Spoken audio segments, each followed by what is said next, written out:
আসসালামু আলাইকুম গাইস। ঘুম থেকে উঠে ভিডিও করার উদ্দেশ্যে আমি বেরিয়ে গেছি বৃষ্টির ভিতরে।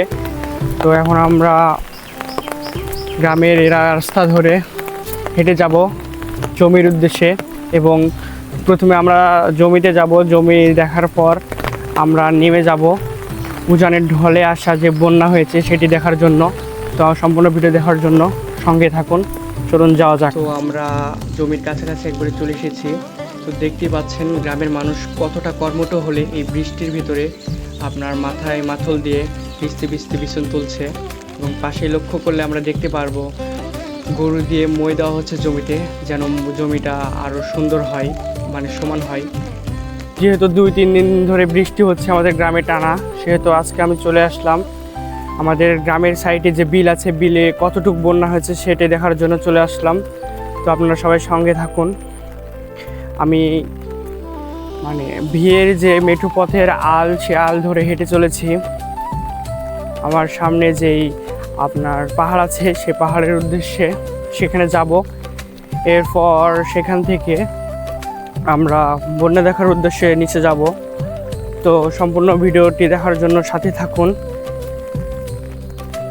তো যেহেতু আপনার টিপ করে বৃষ্টি হচ্ছে, সেহেতু আমি ছাতা নিয়ে বের হয়ে গেছি।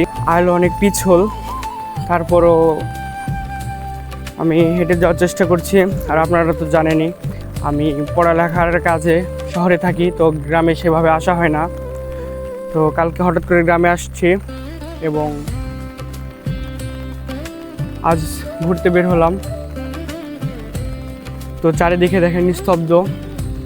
আর আমার পাশে যেগুলো জমি, সেগুলো চাষ করা হয়েছে। কিছু কিছু জমিতে ধান রোপণ করা হয়েছে। আপনার এখন ধান লাগানোর সিজন চলছে, আর এখন আপনার বর্ষাকাল, আপনারা তো জানেন। আমার সামনে যে পাহাড় দেখছেন, প্রথমে আমরা সে পাহাড়ে যাব। দেখেন ওই পাহাড়ে যাব।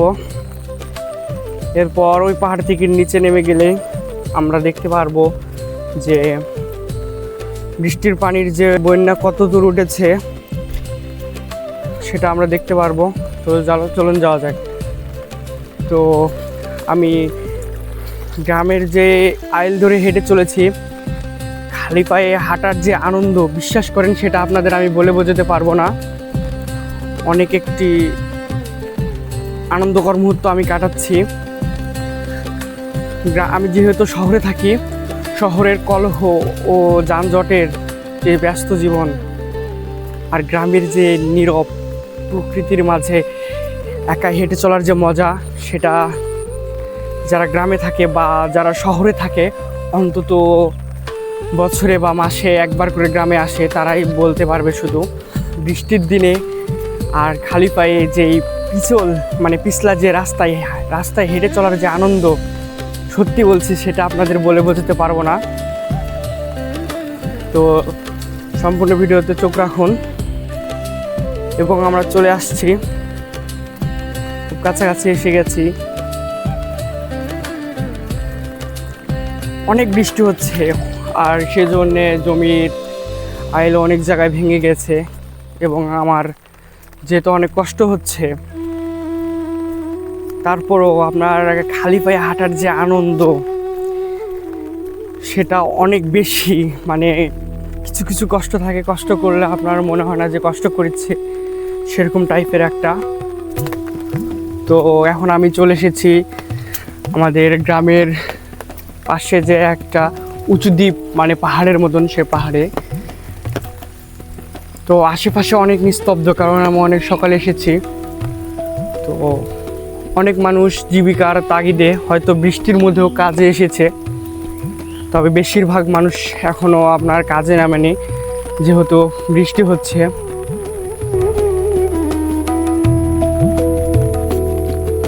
আপনার এই পাহাড়ের দৃশ্যটা আপনাদেরকে দেখায় সম্পূর্ণভাবে। অনেক ফাঁকা, বলতে গেলে আশেপাশে কেউ নেই বললে চলে। আমি শুধু একাই আসছি। সকালের মুহূর্তটা নিস্তব্ধ, এবং চারিদিকে পাখির যে কলহ, সেই কলহের মাঝে আমি হেঁটে চলেছি গ্রামের মেঠো পথ ধরে, যেটার অনুভূতি সত্যি বলছি, আবারও সত্যি বলছি, আপনাদের বলে বোঝানো যাবে না। তো আমি এটাই ফার্স্টে ব্লগে আসলাম এইভাবে, তাও আবার আমাদের গ্রামের এই রাস্তায়। এই রাস্তাতে ঘাসের উপর এক ধাপ করে দিচ্ছি আর মনে মনে ভাবছি আবারও হারিয়ে যায় সেই কিশোরের জীবনে বা ছোট্ট জীবনে, যে জীবনে কোনো চিন্তা ছিল না, শুধু ঘোরাঘুরির মাঝে ব্যস্ত ছিলাম আমরা। কিন্তু সময়ের পরিবর্তনে আজ হয়তো বড় হয়ে গিয়েছি, কিন্তু সত্যি বলছি আবারও ফিরে যেতে চাই সেই ছোট্ট জীবনে, যেটা কখনো হয়তো সম্ভব না। আমরা চলে এসেছি কাছাকাছি একবারে, তো পারবেন একটু যদি জুম করি তাহলে এই তো দেখেন অনেক বৃষ্টি হওয়ার কারণে চারিদিকে ডুবে গেছে বললে চলে। এগুলো কিন্তু আপনার জমি, যেগুলো উজান থেকে আসা বৃষ্টির কারণে তলিয়ে গিয়েছে।